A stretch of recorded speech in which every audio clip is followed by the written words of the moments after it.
कटकर माँ कटक चंडी एक पुरातन मंदिर 1946 मसीह निर्माण होइथिला। समस्त कटकवासी मन को बुझी तांका मन को राज करिथाए ओ घंट घोड़ाई रखिथाए।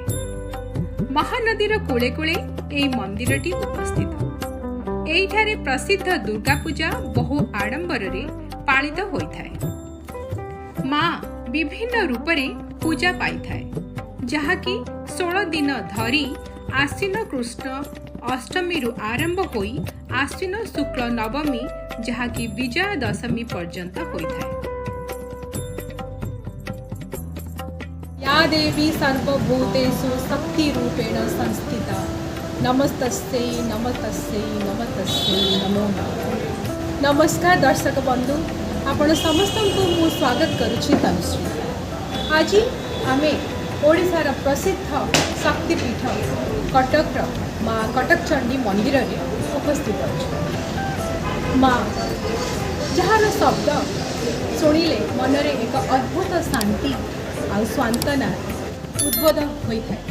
प्रत्येक दिन हजार हजार भक्त निजर आशा अभिलाषा ने माँ पाखक आसते। यह मान्यता अच्छी जे जी भक्ति रे निजर दुख माँ को जड़ाई थाए केबे खाली हाथ रे फेरे नहीं। इतिहास कहे कनिका राजांकर पुरोहित श्री हंस पंडा दिने गाई चराइबा समय रे थकी पड़ी एक सुखिला माटी उपरे बसी पड़िथिले। आउ आराम करुथबा समय रे से एक अद्भुत और आकर्षणीय शक्तिर अनुभव करिथिले। आउ सेई राति रे माँ चंडिका स्वप्न रे आविर्भाव होई तांको माटी भितरु काढिबा पई जेमिति निर्देश देथिले। ता पर दिन सखाळ हौ हौ राजांको तांकर एही स्वप्न विषय रे जणाइथिले। राजा तुरंत सेई चिन्हट जागाटी को खोलिबा परे 40 सगड़ नाली सिंदूर पाइथिले। आउ मार यह एक संदेश थिला बोली बुझी पारिथिले। राजांको साहाय्य क्रमे श्री हंस पंडा माँ चंडी को सेई जागारे थिबा बरगछ निकटरे पूजा आरंभ करि देथिले ओ मार मध्य मंदिर गढ़ी देथिले। एबे सेई जागा कटक स्थित चंडी मंदिर भाबे परिचित।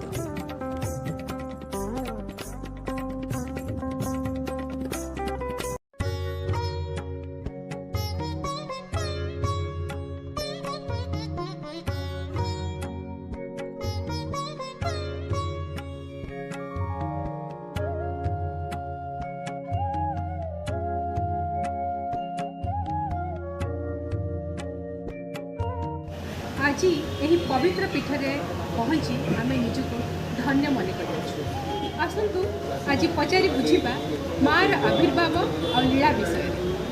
कनिका राजा थे जड़े थे ये मंदिर जी पुरोहित बा मंदिर जी पूजक हंसनाथ कला है सी होती कनिका राजा पुरोहित द्वारा माँ पूजित माँ पूजित होती माँ से दिन को पूजिता वंशधर मैंने पर्यंत भी पूजा कर आसुँचे। सका 5:15 माँ पहुड़ खोल जाए सकाल माँ मंगला आरती हुए। मंगला आरती है 5:30 माँ स्नान मार्जन हो जाए। ठीक सका 7टार सर्वसाधारण दर्शन निमंते खोल जाए जहाँकि माँ को जिते आप अंतर डाकिए ना माँ को निश्चय अनुभव करें। यहाँ प्रत्येक भक्त भी करें किंतु से अंतर माँ को से माने विश्वास रखा दरकार। धैर्य रही माँ को आप निश्चिंत पाइपर। माँ तो करुणामयी से कथा कुआ ठाकुर माँ को अनुभव करिया तो आम तो पूजक आम तो सेवक हिसाब से जो भक्त मैंने जो मैंने माँ को मानी माँ को विश्वास कर माँ को आसी पूजा अर्चना अवलम्बन कर ही जानी माँ महिमा के माँ केमी माँ को ये करती। माँ सबुठ प्रत्यक्ष कटक चंडी माता माँ होती आमर कटकर बहुत प्रसिद्ध माँ आउ विषय पुराणा जी मानसिक रखते ये करते उपभोग करते माँ को बहुत विश्वास ये करती। देश विदेश लोक आसती माँ के पाखे भोग दीप अर्चना हरिका करके जाती। माँ पुरातन सब माँ आमर कटक चंडी माँ सब पुराणा। विश्वास अछि माँ हेउची गजपति राजांकर कुलदेवी। इस्लामिक आक्रमण समय रे कुलदेवी को पोती राजा पुरी स्थानांतरित हो जाइथिले। माँ कटकचंडी एक जीवंत प्रतिमा भावे आज पर्यंत पूजा पाउछंती। जय माँ कटकचंडी।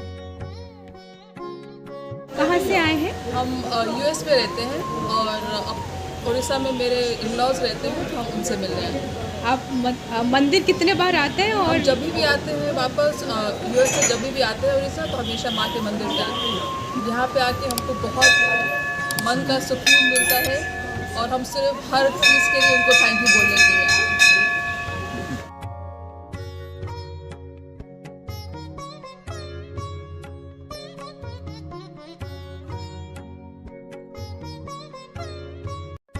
ये थिला माँ कटकचंडी मंदिर गरिमा और महत्व। एमिति माँ समस्त को तार घंट गड़े रखी था। एतिकी मोर कामना। पुणी आपण मानक आगामी अध्याय देखा से पर्यंत मते विदाय दिंतु। मुझे